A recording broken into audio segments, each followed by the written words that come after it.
1. Fill your child's emotional bucket. Sometimes when children are nagging us to join them, even when we feel like we have been playing with them all day, they are expressing something important to us.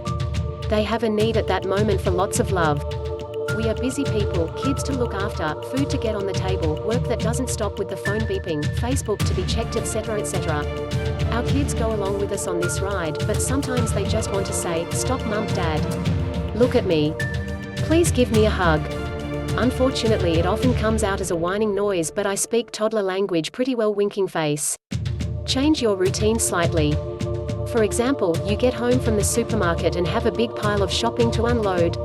Instead of tackling the shopping and your toddler comes to moan at you, take 5 minutes to cuddle with your child first. Play with them, sing some silly songs and bounce them up and down on your knee. Fill their emotional bucket. Then you can invite them to help you unpack the shopping or bring something to play with while they watch you. For my older children, 12 and 10 years, it means sitting down and having some afternoon tea once we walk in from school before they vanish off to read, do homework, play, and then I can sneak in some cheeky emails and phone calls. It gives us some time to connect with each other, share stories from our day and refuel. Whenever I do it the other way around and try to make a quick phone call or something, the kids sneak off to do their independent thing.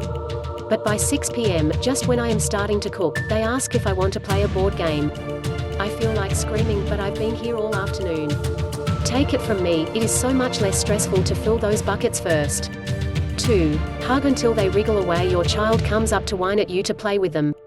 Get down to their level or pick them up and give them an enormous hug. The big difference here is to wait until they pull away from the hug. It may even be longer than you expect. This goes a long way towards step 1, filling their emotional tank. 3. Empathize, see the world through their eyes. Instead of telling them how you feel, "But I have to cook," or "I never get anything done," toddlers are notoriously uncompassionate listeners. Let them know you understand how they feel. "You wish that mummy could play with you right now. How disappointing." If you say this with genuine emotion, this can sometimes be enough. But if they are still pulling your leg. 4. Invite them to join you. Get those Montessori kids involved in your daily life.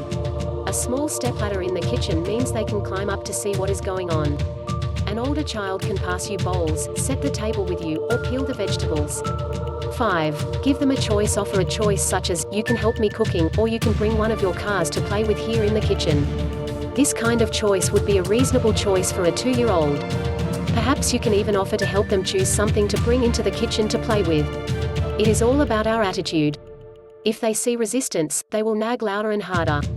If you help them instead, are more likely to be cooperative. 6. Give useful feedback when they have played by themselves. Don't forget the saying, "Catch them being good." You don't need to be your child's cheerleader, but you can point out when they were helpful and played by themselves while you prepared the meal. Thanks for keeping yourself entertained. Now we have a lovely meal ready to eat together. 7. Build it up gradually. It is difficult for some children to play by themselves.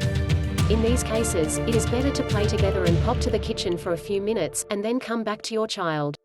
You can offer for them to join you, or they may cry. Again, empathize, but do what you have to do. Go to the kitchen quickly and come back.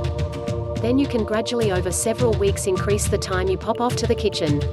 I also often brought the vegetables for dinner to the dining table where I could be closer to the children and they could climb up to help.